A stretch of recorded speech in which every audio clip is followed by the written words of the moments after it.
అంటే క్రమవృద్ధి అంటే ఏమిటి? క్రమవృద్ధి సిద్ధాంతమును ఆధునిక ఆర్థికవేత్త అయినటువంటి గౌతమ్ మాథుర్ తన గ్రంథమైనటువంటి ప్లానింగ్ ఫర్ స్టడీ గ్రోత్ అనే దాంట్లో రచించినారు. గౌతమ్ మాథుర్ ప్రకారము అభివృద్ధి చెందుతున్నటువంటి దేశాలు లేక వెనుకబడిన దేశాలు లేక అల్పాభివృద్ధి దేశాలలో సత్వర ఆర్థికాభివృద్ధి రేటును సాధించాలంటే అన్ని రంగాల మధ్య, అన్ని పద్ధతుల మధ్య, అన్ని పరిశ్రమల మధ్య వనరుల కేటాయింపు అనేది అభిలషణీయంగా జరగాలి.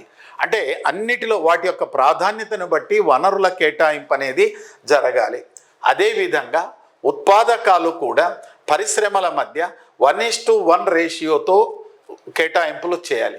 ఎప్పుడైతే వనరులన్నిటినీ కూడా, నిధులన్నిటినీ కూడా, ఆర్థిక వనరులన్నిటినీ కూడా వివిధ పద్ధతుల మధ్య లేక వివిధ రంగాల మధ్య వివిధ అభిలషణీయముగా కేటాయించి ఉత్పాదకాలను కూడా 1:1 రేషియోలో పంపిణీ చేస్తే అలాంటి సందర్భాల్లో అన్ని రంగాలలో, అన్ని ఆర్థిక కార్యకలాపాలలో వృద్ధి రేటు సమానంగా ఉంటుంది.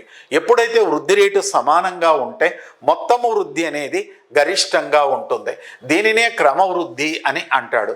ఈ క్రమవృద్ధి ఉన్నప్పుడు ద్రవ్యోల్బణ రహితంగా ఆర్థికాభివృద్ధి జరుగుతుంది. దీనినే క్రమవృద్ధి అంటాడు.